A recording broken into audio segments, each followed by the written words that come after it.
This is not the assigned gospel for this particular Sunday of the lectionary, but it's within that same chapter, Luke 13. And as I was studying chapter 13, this text struck me as more appropriate for this particular Sunday because we're blessing backpacks, and we're blessing a school bus, and we're starting a new school year, and we have Jesus teaching, and we have a student asking what comes across as not the greatest question to ask.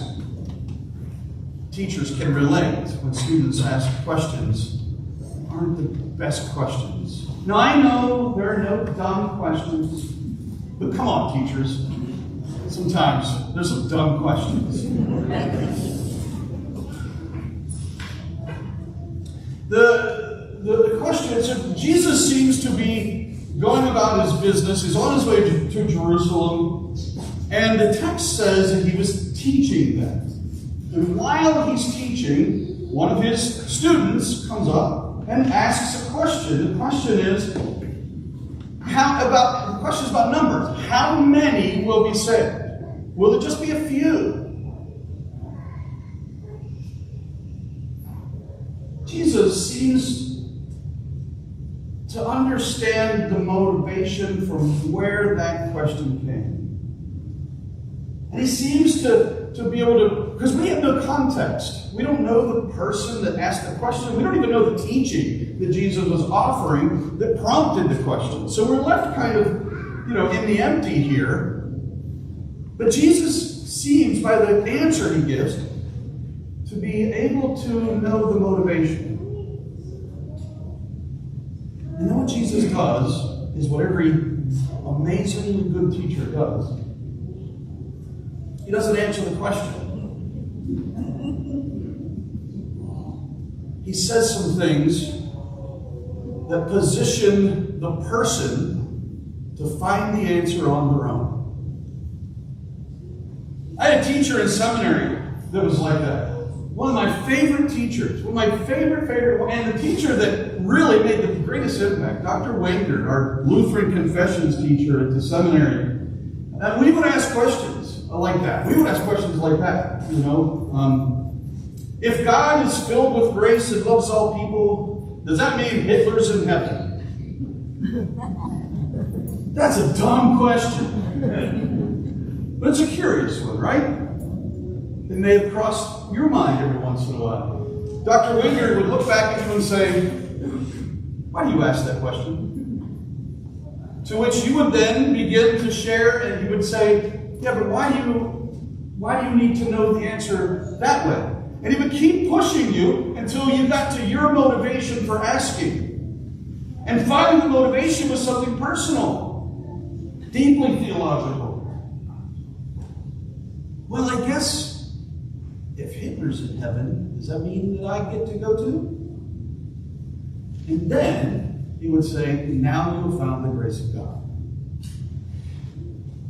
See, what Jesus does with this man is he keeps pushing him as if to reveal to him that the motivation for his question is worrying about whether he, the one asking, whether he is going to be among the few who get to go to heaven in the afterlife.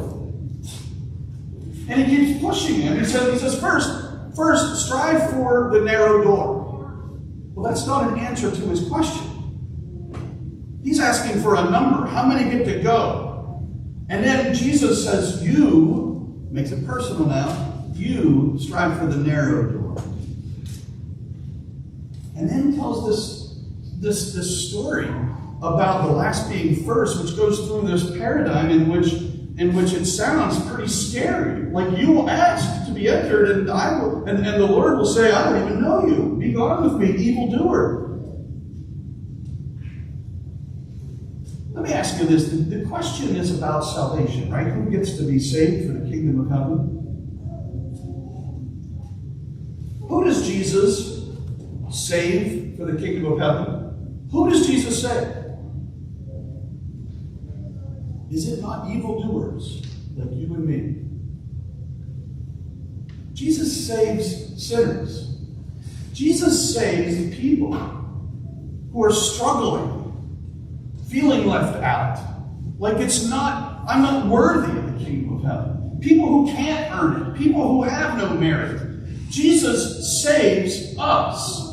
And so when he chastises and reminds about the evildoer piece, he's taking that person and driving them right through that narrow door.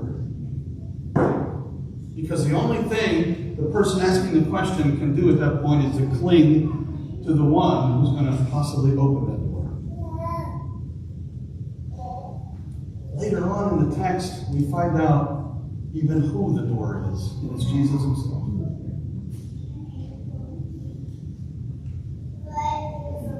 I had an experience at Camp Luther this past year that kind of reminds me of where this text goes. I was a pupil and had a teacher in a certain sense of things. We were playing this game on Monday night at Camp Luther, in which we broke into groups and we made this big circle with the group, and then we were all passing water balloons back and forth, and if the water balloon broke on you, you were out. Right? And then we switched it, and if the water balloon broke, you were in. So everybody wanted it. Right?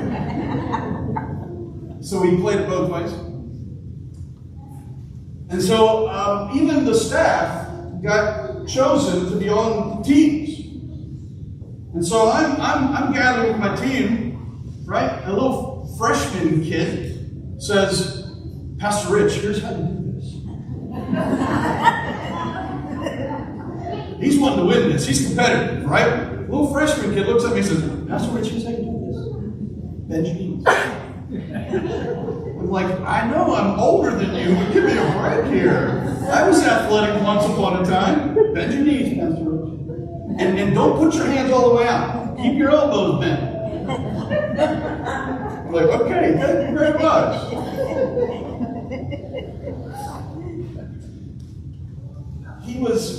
He was positioning me, putting me in the right place, teaching me, showing me how I can participate and get the water balloon, right?